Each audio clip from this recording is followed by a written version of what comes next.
ফখৰুদ্দিন আলী আহমেদ গোলাঘাটৰ বাসিন্দা আছিলে। আমি ভোট দিয়ে বনাইছোঁ। তেওঁলোকৰ অলপ গাত লাগিছে নাই, মই তেওঁলোকক প্ৰশ্ন কৰিব খোজোঁ। তেখেত ৰাষ্ট্ৰপতি আছিলে, ভাল, শুনিবলৈ ভাল। বিত্তমন্ত্ৰী আছিলে, ভাল। বৰপেটা আমি ইয়াৰ পৰা বনাইছোঁ, তেখেতক MP বনাইছোঁ, MLA বনাইছোঁ। বৰপেটাৰ কাৰণে উল্লেখযোগ্য এটা কাম ফখৰুদ্দিন আলী আহমেদে কৰা কোনোবাই ক'ব পাৰিবনে?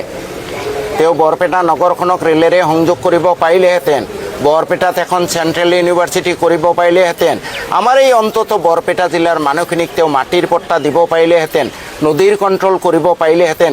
কোনো এটা উল্লেখযোগ্য কাম নাই। গতিকে এই নাম সলনিক লৈ মোৰ ফিলিং হ'ল, যদি অলপ ধেমেলীয়া সুৰত কওঁ, মোৰ ফিলিং নাতিশীতোষ্ণ, গৰমো নহয় ঠাণ্ডাও নহয়, ভালো নহয় বেয়াও নহয়। ফখৰুদ্দিন আলী আহমেদ গোলাঘাটৰ বাসিন্দা আছিলে। আমি ভোট দিয়ে বনাইছোঁ। তেওঁলোকৰ অলপ গাত লাগিছে নাই, মই তেওঁলোকক প্ৰশ্ন কৰিব খোজোঁ। তেখেত ৰাষ্ট্ৰপতি আছিলে, ভাল, শুনিবলৈ ভাল। বিত্তমন্ত্ৰী আছিলে, ভাল। বৰপেটা আমি ইয়াৰ পৰা বনাইছোঁ, তেখেতক MP বনাইছোঁ, MLA বনাইছোঁ। বৰপেটাৰ কাৰণে উল্লেখযোগ্য এটা কাম ফখৰুদ্দিন আলী আহমেদে কৰা কোনোবাই ক'ব পাৰিবনে? তেওঁ বৰপেটা নগৰখনক ৰেলেৰে সংযোগ কৰিব পাৰিলেহেঁতেন, বৰপেটাত এখন চেণ্ট্ৰেল ইউনিভাৰ্চিটি কৰিব পাৰিলেহেঁতেন, আমাৰ এই অন্তত বৰপেটা জিলাৰ মানুহখিনিক তেওঁ মাটিৰ পট্টা দিব পাৰিলেহেঁতেন, নদীৰ কণ্ট্ৰল কৰিব পাৰিলেহেঁতেন।